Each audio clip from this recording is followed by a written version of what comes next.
ಬಂದು ಇಲ್ಲಿ ನೋಡ್ತಾ ಇರ್ಬೋದು ಫೇಸಲ್ಲಿ ಡಾರ್ಕ್ ಸ್ಪಾಟ್ಸ್ಗಳೆಲ್ಲ ಜಾಸ್ತಿ ಆಗಿರುತ್ತೆ, ಹಾಗೆಯೇ ಸನ್ ಟ್ಯಾನ್ ಆಗಿರುತ್ತಲ್ವ. ಸೊ ಆವಾಗ ನೀವು ಇನ್ಸ್ಟೆಂಟಾಗಿ ಫೇಸ್ನ ಗ್ಲೋ ಮಾಡ್ಕೊಳ್ಬೇಕಂದ್ರೆ ಈ ಒಂದು ಟೊಮೆಟೊ ಪ್ಯಾಕ್ನ ಹಾಕ್ಕೊಂಡು ನೋಡಿ, ಖಂಡಿತ ನಿಮಗೆ ಒಂದೊಳ್ಳೆ ರಿಸಲ್ಟ್ ಸಿಗುತ್ತೆ. ಸೊ ಇಲ್ಲಿ ನೋಡ್ತಾ ಇದ್ರಲ್ವ ಹೇಗೆ ಮಾಡ್ಕೊಳ್ಳೋದು ಅಂತೇಳಿ ತೋರಿಸ್ತಾ ಇದ್ದೀನಿ. ಇಲ್ಲಿ ಟೊಮೆಟೊನ ನಾನು ಒಂದನ್ನು ಮಿಕ್ಸಿ ಜಾರ್ಗೆ ಹಾಕ್ಕೊಂಡು ಈ ರೀತಿ ಪ್ಯೂರಿ ಮಾಡಿ ತೊಗೊಂಡಿದ್ದೀನಿ.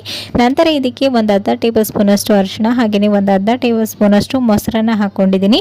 ನೀವು ಆಯಿಲಿ ಸ್ಕಿನ್ ಇದ್ದವರು ಈ ಒಂದು ಮೊಸರನ್ನ ಸ್ಕಿಪ್ ಮಾಡಿ ಅದರ ಪ್ಲೇಸಲ್ಲಿ ಲೆಮನ್ನ ಯೂಸ್ ಮಾಡ್ಬೋದು. ಸೊ ಇವಾಗ ಇಲ್ಲಿ ನೋಡ್ತಾ ಇದ್ರಲ್ವಾ, ಅದಕ್ಕೆ ನಾನಿಲ್ಲಿ ಒಂದು ಅರ್ಧ ಟೇಬಲ್ ಸ್ಪೂನ್ ಅಷ್ಟು ಅಕ್ಕಿ ಹಿಟ್ಟನ್ನು ಸೇರಿಸ್ಕೊಳ್ತಾ ಇದ್ದೀನಿ. ಅಕ್ಕಿ ಹಿಟ್ಟು ನಮ್ಮ ಸ್ಕಿನ್ನಲ್ಲಿ ಸೇರಿರುವಂತಹ ಏನಾದರೂ ಡಸ್ಟ್ ಏನೆಲ್ಲ ಇರುತ್ತಲ್ವ ಅದನ್ನೆಲ್ಲನೂ ರಿಮೂವ್ ಮಾಡುವಂತಹ ಒಂದು ಸ್ಕ್ರಬ್ಬರ್ ಥರ ಕೆಲಸ ಮಾಡುತ್ತೆ ಅಂತಲೇ ಹೇಳ್ಬೋದು. ಸೊ ಇವಾಗ ಇವೆಲ್ಲವನ್ನು ನೀಟಾಗಿ ಒಂದ್ಸರಿ ಮಿಕ್ಸ್ ಮಾಡಿಕೊಂಡು ನಂತರ ನೀವು ನಿಮ್ಮ ಫೇಸ್ಗೆ ಈ ರೀತಿ ರೌಂಡ್ ಶೇಪಲ್ಲಿ ಇದನ್ನು ರಬ್ ಮಾಡ್ತಾನೆ ಇದನ್ನು ಹಚ್ಕೊಳ್ಬೇಕಾಗತ್ತೆ. ಸೊ ಅಕ್ಕಿ ಹಿಟ್ಟು ಒಂದೊಳ್ಳೆ ಕೆಲಸ ಮಾಡುತ್ತೆ ಇದನ್ನು ನಿಮ್ಮ ಫೇಸನ್ನು ವೈಟ್ನಿಂಗ್ ಮಾಡೋದಲ್ಲಿ. ಸೊ ನೋಡ್ತಾ ಇರ್ಬೋದು ಇವಾಗ ಇದನ್ನು ಒಂದು 10 ಮಿನಿಟ್ಸ್ ಬಿಟ್ಟು ನಂತರ ವಾಶ್ ಮಾಡ್ಕೊಂಡು ಬಂದು ತೋರಿಸ್ತಾ ಇದ್ದೀನಿ ಸ್ಕಿನ್ ಎಷ್ಟು ಗ್ಲೋಯಿಂಗ್ ಆಗಿ ಕಾಣಿಸ್ತಾ ಇದೆ ಅಂತ. ಸಡನ್ ಆಗಿ ನೀವು ಎಲ್ಲಾದರೂ ಫಂಕ್ಷನ್ ಪಾರ್ಟಿಗಳಿಗೆ ಹೋಗ್ತಾ ಇದ್ದೀರಾ ಅಂದರೆ ಈ ರೀತಿ ಒಂದು ಟೊಮೆಟೊ ಪ್ಯಾಕನ್ನು ನೀವು ರೆಡಿ ಮಾಡಿಕೊಂಡು ಹಾಕ್ಕೊಂಡು ನಂತರ ನೀವು ನಿಮ್ಗೆ ಯಾವುದು ಕ್ರೀಮ್ ಇಷ್ಟ ಆಗುತ್ತೆ ಅದನ್ನು ಅಪ್ಲೈ ಮಾಡ್ಕೊಂಡು ಹೋಗೋದ್ರಿಂದ ನಿಮ್ಮ ಸ್ಕಿನ್ ತುಂಬಾ ಬ್ರೈಟ್ ಆಗಿ ಚೆನ್ನಾಗಿ ಕಾಣಿಸುತ್ತೆ. ಸೊ ಈ ಒಂದು ಹೋಮ್ ರೆಮಿಡಿ ಖಂಡಿತ ವರ್ಕ್ ಆಗುತ್ತೆ, ಒಂದ್ಸರಿ ಟ್ರೈ ಮಾಡಿ ನೋಡಿ, ಓಕೆನಾ.